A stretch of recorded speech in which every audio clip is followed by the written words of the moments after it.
Ma mission principale, c'est d'accompagner les agriculteurs pour les conseiller en matière d'application des mesures agri-environnementales. Les mesures agri-environnementales, ce sont des pratiques agricoles qui ont un impact positif sur l'environnement et pour lesquelles les agriculteurs peuvent être aidés par des aides de la région wallonne et de l'Europe pour les mettre en place. Donc les agriculteurs qui veulent installer ce genre d'aménagement font appel à nous et donc nous on va les conseiller. On voit un petit peu la parcelle sur laquelle ils veulent installer ça, on voit d'abord l'exploitation dans son ensemble et on essaye de voir quelles sont les parcelles qui sont les plus pertinentes pour accueillir tel ou tel aménagement, dans le sens où il faut essayer d'installer ce genre de dispositifs à des endroits qui sont pertinents en fonction de l'objectif qu'on recherche. Donc on fait un conseil au moment de l'installation et comme c'est une mesure volontaire, l'agriculteur décide là où les mesures qu'il souhaite installer. Et puis on va le suivre pendant 5 ans, c'est sa durée de son engagement. Et pendant ces 5 ans, on va faire plusieurs suivis et on regarde un petit peu comment la bande se comporte. On peut parfois éventuellement réorienter un petit peu la bande, toujours en gardant le même objectif, mais pour essayer d'adapter en fonction des conditions climatiques, en fonction du salissement de la bande, puisque ce sont des bandes qui ne peuvent plus recevoir ni engrais ni produits phyto. Il faut aussi pouvoir gérer les adventices, les mauvaises herbes qui vont se développer. Et donc voilà, donc après on fait un suivi régulier et on voit comment ça se comporte. Donc on a implanté d'un MAE tout ce qu'on pouvait faire, donc c'est-à-dire 9% de notre surface. On a remarqué qu'il fallait moins d'intrants. Donc si vous voulez, cette année, je n'ai pratiquement pas, fait d'intrants en fongicide, ni en insecticide. Donc c'est quand même une fameuse économie en intrants purs, donc tout ce qui est produits phyto, nous avons baissé de 80 à 90% les intrants de produits phyto. Donc on ne fait plus que des herbicides en réalité. Et encore parce que j'ai 5 hectares d'avoine qui n'ont pratiquement pas été désherbés. Et ça marche, enfin pas partout bien sûr, il faut améliorer le système, mais on y croit fermement parce que je crois que c'est l'avenir.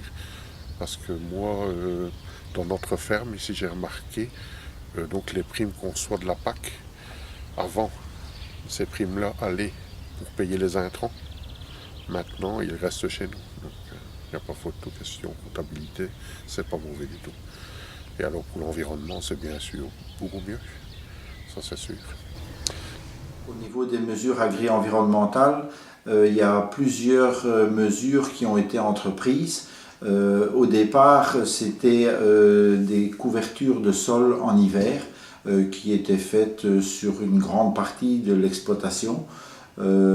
Pratiquement systématiquement après chaque culture on implante donc un engrais vert. Donc ça c'était les premières mesures qu'on a appliquées sur la ferme. Et puis on a fait des bandes enherbées pour la lutte contre l'érosion. Et ces bandes aménagées, on les a aménagées d'une certaine façon qui nous convenait le mieux pour les problèmes qu'on rencontrait sur nos terres. Donc en fait on a décidé de faire des bandes de 21 mètres de large. Souvent c'est 6 à 12 mètres de hautes herbes, puis une bande de ressuie et puis une bande de 6 à 12 mètres en fonction des endroits où ce sont des fleurs, enfin des plantes qui sont ressemées tous les ans. Les mesures agri-environnementales sont un des outils utilisés au sein du parc naturel des Plaines de l'Escaut pour essayer de développer le respect de l'environnement au sein de l'activité agricole. Mais bien d'autres actions sont menées dans cette optique et dans le but de favoriser une agriculture familiale plus durable. Le groupe d'action et de réflexion agricole, nommé le GARA, est un groupe de réflexion composé d'agriculteurs du territoire.